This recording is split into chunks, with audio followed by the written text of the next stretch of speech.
On our anniversary trip, my wife said, "I want a divorce." I replied, "Why wait?" Then I canceled her return flight and left her with her share of the hotel bill. I landed to a call from my mother-in-law informing me she was being detained for the unpaid charges. I, 38 male, am writing this from my home office, the one she always said was cold and uninspired. Right now, cold and uninspired feels like a victory. 2 days ago, my wife Heather, 35, and I were on our 10th anniversary trip. A 5-star resort on a pristine beach. I booked the best suite, the one with the private plunge pool. I thought we were there to reconnect. We'd been drifting, but I figured a decade of marriage deserved a grand gesture, a real effort. On the night of our anniversary, at a restaurant where the wine list had its own table, she dropped it. Not with tears, not with regret, but with the cool efficiency of a project manager closing a dead-end account. "Tyler," she said, setting her fork down with a delicate click. "I need to be honest. This isn't working for me anymore. I want a divorce." For a second, the world went silent. The clinking of distant glasses, the soft music, it all faded into a dull roar in my ears. I just stared at her. The waiter was approaching with a dessert menu shaped like a seashell. I must have looked like a ghost because he stopped, gave a slight bow, and retreated. "What?" I finally managed to get out.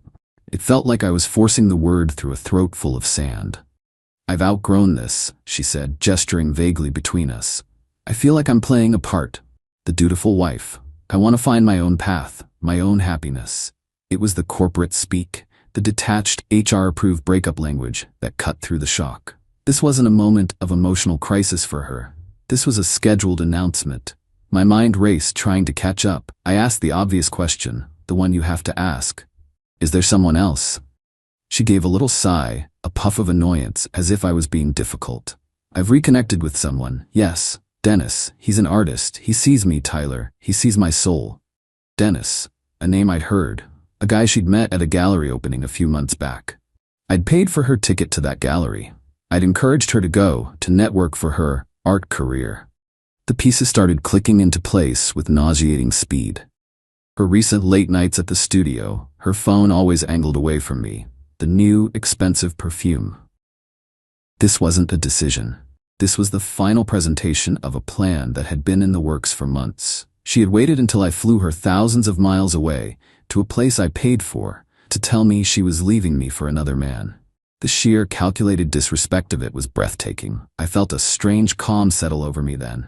It wasn't a lack of emotion. It was the opposite. It was a surge of pure, cold clarity. A defense mechanism to keep myself from shattering right there at the table. She expected a scene. Tears. Pleading. A dramatic vacation-ruining fight where she could play the tragic heroine finally breaking free. I looked at her perfectly composed face, waiting for my outburst, and I decided in that instant I would not give her the satisfaction. I let the silence hang for a moment, then gave her a small, tight smile. "Why wait?" Her composure finally cracked, a flicker of genuine confusion. "What?" "For the divorce," I said, my voice steady, betraying none of the turmoil inside me. "You want it? I accept. Why wait until we get home? We can start now." I stood up, pulling my wallet out. I dropped enough cash on the table to cover my meal and half of the bottle of wine. "I'm gonna go pack. I wish you and Dennis the best." I walked away without looking back. I could feel her eyes on my back, could feel the shock radiating off her. This wasn't in her script. Back in the suite, I moved with methodical speed. I packed my suitcase. Then I sat on the edge of the bed and made the call. It took a frustrating 20 minutes on the phone with the airline's platinum desk. But since the tickets were booked using my miles and under my top-tier status, they allowed me to make a change to an individual passenger. I canceled her return flight. The miles were gone, but the principal was worth more. Then I went to the front desk. A very professional young woman named Maria was there. I explained the situation calmly and politely. "My wife and I are separating, effective immediately. I will be checking out now. Please charge my half of the remaining nights on the room to my card, as well as all of my own incidentals, the bar tab from last night, my spa treatment. She will be staying and will be responsible for her half of the room from this point forward, plus any other charges she incurs." Maria looked concerned, but handled it with corporate efficiency. She split the bill as I requested. I paid my share, settled my accounts, and called for a taxi to the airport. I was on a red-eye flight within 2 hours. I landed this morning. Switched my phone off airplane mode. It buzzed alive with a storm of notifications. 23 missed calls from Heather. A string of increasingly frantic and angry texts. I didn't read them. I just blocked her number. A few minutes later, the phone rang again. It was my mother-in-law, Janet. I almost declined, but something made me answer. "Tyler, what have you done?" She shrieked, her voice a piercing nail on a chalkboard. "Janet, hello. I'm fine. Thanks for asking. Don't you dare be clever with me. Heather just called me, crying her eyes out. The hotel won't let her leave. They say she has an outstanding bill and they're holding her luggage. They have her in some back office. You have to call them and pay it. You abandoned her." I let her tirade wash over me. "No, Janet," I said, my voice flat. She ended the marriage. I simply accepted her decision and ended our shared vacation. Her bills are her own now. I suggest she call Dennis. He's the one who sees her soul, after all. Let's see if he sees her debt too. I hung up. Then I made a fresh pot of coffee and sat down in my cold, uninspired office. And you know what? It feels pretty damn good. Update 1. Well, it's been a week. A week of silence on my end and a whole lot of noise from everyone else. Thank you for the comments on my original post. It helped to know I wasn't crazy for reacting the way I did. A lot of you asked for an update, so here it is. The call with Janet was just the opening salvo. As I predicted, Heather had to call Dennis to wire her the money for the hotel bill and a new, last-minute, full-fare flight home. Janet later called back to inform me, in a tone dripping with acid, how humiliating it was for Heather to have to ask her new partner for money so soon. I told her that sounded like a them problem and to lose my number. Then came the texts from Heather's friends, all variations on the same theme. "Dude, WTF? You can't just leave her like that. She's devastated. You're being a monster." It was a coordinated campaign. Funny how none of them seemed to care about the fact that she cheated on me and broke up with me in the most calculated, insulting way possible. It was clear they'd only gotten the tragic heroine version of the story. Heather herself finally got a message through to me via email, since I'd blocked her number. It was a masterpiece of entitled delusion. She accused me of emotional violence and financial abuse. She demanded I reimburse her for the hotel bill and the exorbitant cost of her new flight. The bill from her boyfriend, Dennis, was apparently now my responsibility. The email ended with, "You owe me that, Tyler, after everything I sacrificed for our marriage." I just stared at that line, the sacrifices. Like the art studio I'd been paying the lease on for the last 2 years. A little creative space for her to find her passion. A $1,200 a month sacrifice, to be exact. Something about that made me curious. I've always been meticulous with finances. It's my job, after all. I'm an accountant. When something doesn't add up, I investigate. I started pulling up the old statements for the credit card I'd given her for business expenses related to the studio. Art supplies, marketing materials, that sort of thing. I was a guarantor on the account, but it was in her name. The first few things I saw made my stomach clench. A charge for a high-end dinner for 2 at a trendy downtown spot on a night she was supposedly networking at the studio. A charge from a luxury lingerie brand. Multiple charges for a high-end hotel in a city a few hours away. A hotel with a very romantic reputation. The dates matched up with a girl's weekend she had taken. The more I scrolled, the clearer the picture became. The art studio wasn't just a studio. It was a front. A slush fund for her affair. The money I thought was for canvas and paint was actually for champagne and secret getaways with Dennis, the soul-seeing artist. My brief moments of sadness over the last week, the nostalgia for the woman I married, it all evaporated. It was replaced by a cold, hard resolve. She didn't just want a divorce. She wanted to continue living the lifestyle I provided, but with him.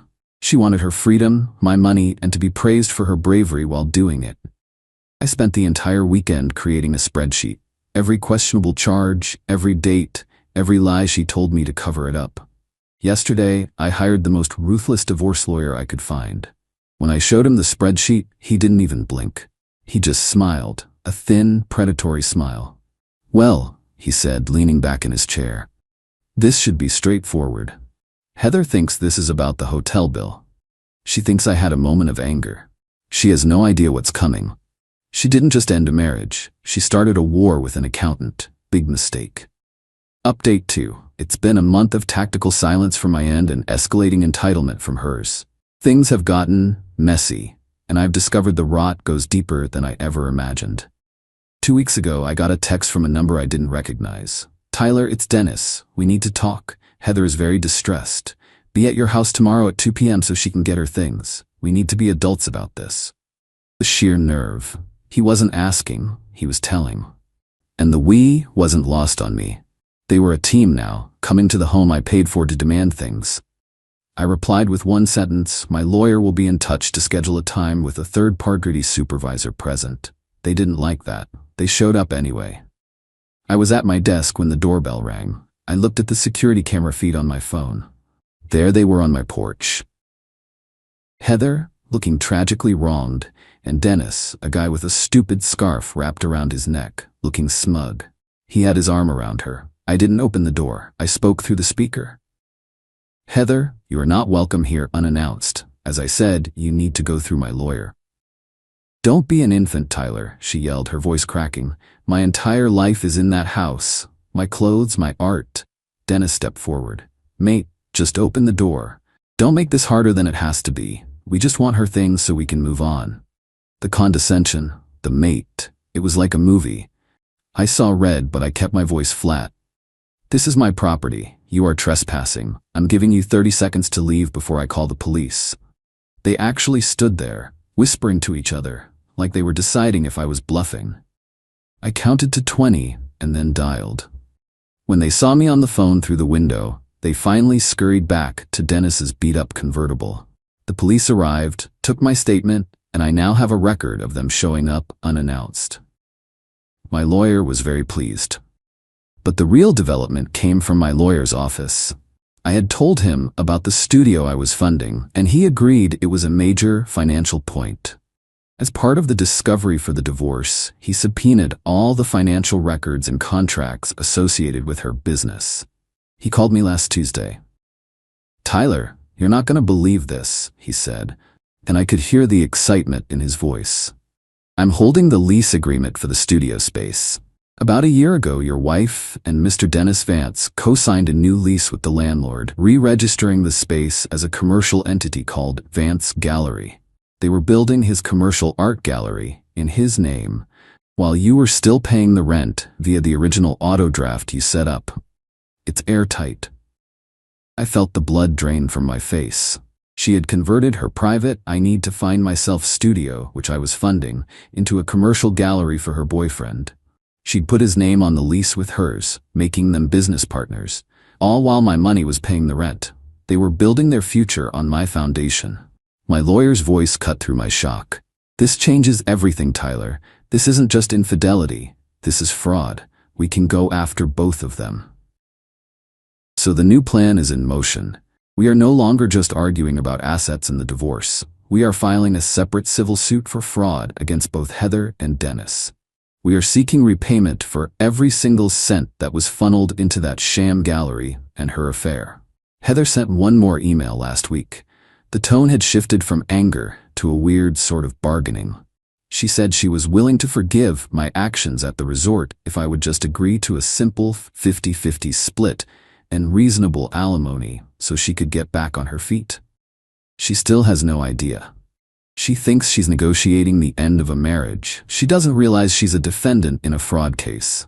They wanted to be adults about this. Well, they're about to get a very adult lesson in consequences. TLDR, Heather and her boyfriend showed up demanding her stuff. I called the cops. My lawyer discovered through official discovery that she converted the studio I paid for into a commercial gallery for her boyfriend, putting his name on the lease. I'm no longer just divorcing her. I'm suing them both for fraud. Final update. This will be my final update. The dust has settled, and the final accounts have been rendered.